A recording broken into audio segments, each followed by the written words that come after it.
I bought them for only $198. Ooh, I am so excited. In this bag, we have some Red Wing 877 boots. Let's get it open. Yeah, right there. There we go. Red Wing Shoes, established in 1905. RedWingShoes.com. Also check out Splished.com, which is a great website. It's mine. And these are mine now as well. Check out these dope Red Wing 877 boots. We're going to talk more about these here in a moment. Let's get these out. Yeah, oh man, so beautiful. Let's go ahead and bring these into the light, and we'll see if we can see why these are factory seconds. I should check out the size first. It's fine. Yeah, size 9, which is a half size down from my Brannick size. So size 9D, and my Brannick size is size 9.5D. These are both 9D 877s, good to go. Here's the little hole punch that you get, the pinhole. When it comes to factory seconds, I didn't even mention that. These are factory seconds, and I bought them for only $198. These are the Red Wing 877 boots, and they are like the most highly coveted version. And I think the only reason, from what I'm seeing so far, oh, we got a little guy on there. How about you get off there, little guy? But anyway, yeah, I think the only reason, like I'm looking at it, like let's look at the stitching. Here's some wonky stitching right there. Maybe that's it. But also like these tongues are super blue. And I want to mention the blueness in these tongues. The thing about this leather here, this Oro Legacy leather, looks very nice and beautiful. Almost has like an orangey tone to it. The reason why people like this so much is because it has a blue core to it. I mean, people don't actually know that it has a blue core, not everybody. If you look at it from the inside, it looks kind of like brown or orangey, right? The tongue is the best indicator here of what we're talking about. It shouldn't really be this blue, which is, I think, probably the reason why. But at the same time, see, that's the thing with Red Wings, is you can't really tell too much because who cares about the tongue being kind of blue? That's basically chrome tanned leather, right? These are a vegetable retan, and what happens is Red Wing buys leather from Horween. They get the wet blue leather from Horween, not Red Wing specifically, but their tannery that they own, SB Foot Tannery. They buy the wet blue from Horween and they retan it at their tannery with a vegetable tan, and they have the core blue because that's how it gives you these really nice, beautiful highs and lows. And I'm looking at the paneling in the sunlight and trying not to block it too much with my shadow. And yeah, like I'm not seeing anything in terms of discoloration. We saw that one bad stitch so far, so we're trying to discover if these factory seconds here are defective, and of course they're not going to be. I wrote an article, check out the description for the written article, where I discuss factory seconds, how to get them, and why Red Wing in general has really good factory seconds. And I think it's appropriate that they don't call them B grades like a lot of companies do.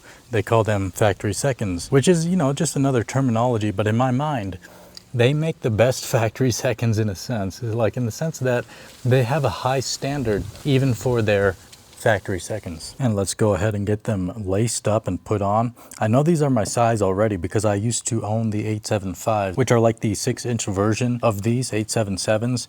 However, these ones actually are built slightly differently. They're not exactly the same. These aren't just 8 inches. It's not 2 extra inches. It's also built differently in terms of the paneling on the side there, how it's one piece on the bottom, kind of like a moccasin, right?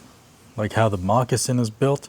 This one has a mud guard on it. These are the Sebagos for $56. Check out my video on it. Let's go ahead and start with this left boot first. I like that they're not laced up already because I always unlace boots anyway, you know, because you got to get these things even. And these are the Taslin laces from Red Wing. These are super durable and they'll last a very long time. I prefer it over the top for boots like this where the vamp is kind of, or the quarters are kind of close to each other. And on boot like this chukka boot, I prefer when the lace is below the quarters on either side, right? It's above here, below there. I'm trying to determine if that's partially why these are seconds right there on the inside. There's nothing here, but how the stitching is kind of like that on either side. I don't know, it It looks not good on this side, but it's not like it's that bad. So I don't know. Actually, since obviously I'm outside, I already know I'm going to keep them. Again, like I say it in any video I've made on boots or shoes, if you're outside, don't be. Put on your shoes or boots inside your house on carpet, and that's the best way to try on something new if you don't know your sizing especially, and you might end up returning them. But I know these fit me, that's why I'm out here, and I know I'm going to keep them. So in my mind, it's fine what I'm doing. Make sure your heel is situated all the way back and then tighten it up. There is a little bit of excess in the tongue because this tongue is gusseted fully up, or almost fully, just 2 eyelets where it is not gusseted. You can change the tongue, you can manipulate it a bit if you want, but in my mind I'm just gonna let it do whatever it wants to do. And how it overlaps on itself on the inside like that, that's actually a helpful thing because it kind of configures the fit, because leather breaks in, right? And as it's breaking in, this is conforming to the shape of your ankle, and that's why it's good to have excess leather in there. In my mind, leave the last eyelet open as these break in. The laces will get tighter over time as the boot starts to break in. The perfect fit, I mean, yeah, the stitching is the same on this as well. I don't think that's it. I mean, I would have to see these 877s in factory firsts to be able to really determine. Oh boy, they are so stiff. I mean, they're supposed to be. These are supposed to be very stiff at the beginning, of course. As you break them in, the leather will start to become much more supple. Wow. I mean, I kind of love breaking in new boots, and these do not feel like they'll be bad at all. Oh boy, super windy, super windy. I suppose right there, you see how this is not quite shaped just right. Partially why these are factory seconds. I don't really care. It seems more like a more handmade boot, right? And when it comes to factory seconds, you have to realize that there can be multiple different things that add up to it being a factory second. So I've been looking at certain things on this boot, and we've seen certain things we think are issues, right? But at the same time, it's like, is it? And when you're asking those questions, that means it's probably a pretty good deal, because you can't even tell what might be wrong or what might not be wrong with your boot. Yeah. Here we have the Red Wing 877s, and I am really enjoying how these are wearing. I mean, I've only been walking in them for like literally just a few minutes, but I mean that they're already immediately comfortable. And if you've ever tried something like the Red Wing 9268 engineer boots, those are a burden. Those are a bear. And these, in comparison, are super simple. They feel kind of lightweight to me.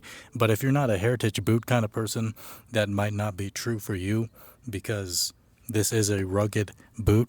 It is a work boot as well. It's not part of Red Wing's work boot line. They have one that's just like this. They just have it in a different leather. It's called Oro Original. And that leather is a little bit more brown and not quite as nice in my opinion. And I just think the heritage version looks just a little bit better. This right here is probably what people don't want to see, is this little bit of damage right there because they stitched it wrong, right? But there's no hole, there's no structural damage, and ultimately I am perfectly fine with it. It's all good for me. I mean, these retail for $360, I believe, and I got these for $208. That's after $10 shipping, no tax, out of Denver, Colorado. Great city I used to live in, and it shipped real quick. I got these within 2 days because I live pretty close to Denver, and I'm gonna beat the crap out of these.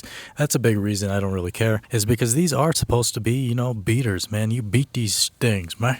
Beat them things. It's legal. It's okay, you can do it. When they get beat up, you oil them, or maybe not oil them, maybe use some Big 4 or something, right? And just over time, they'll end up looking better and better. In this lighting, they're looking pretty great. Here are some of my other Red Wing boots. Now, these 3 are not factory seconds, but I've owned many factory seconds from Red Wing. And for the most part, these are like the most that I've ever spotted out of any factory second that I've owned where I'm sure it is a factory second. It actually makes sense. But I've owned so many other factory seconds that were basically as good as these firsts here that I have. And I have a sneaking suspicion about why that is, about why certain leathers like Spitfire boots are factory seconds, even if you can't catch any kind of inconsistencies with them. And I wrote about it on my website. Check out the article, Splished.com, where I kind of wrote about these and Red Wing boots in general, how to save money and what to look for, because it is a steal if you buy boots like this for $200. In my opinion, these are 100% worth it.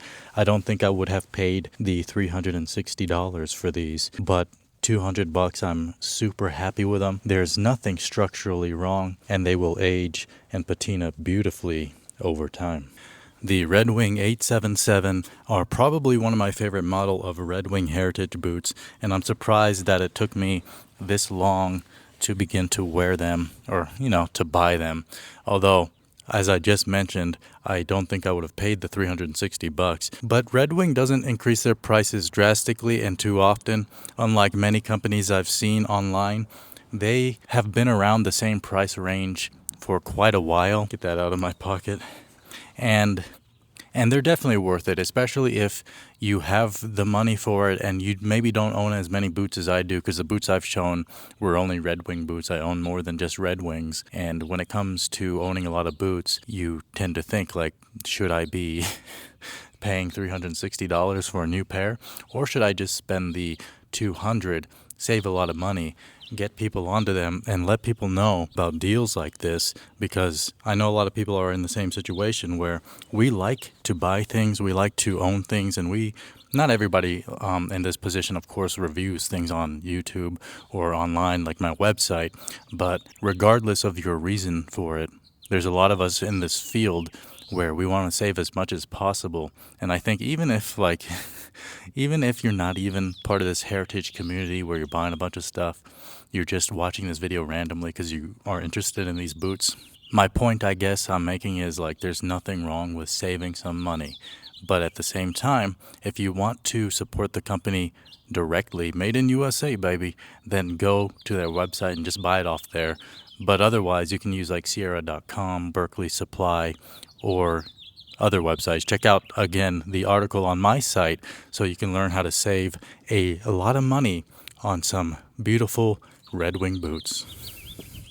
I don't know why the heck I still have this in here. Sometimes I put things in my pockets and I just forget they're in there. This was in there, man. Could you see this when I was doing the dang thing over there? Huh, that's big.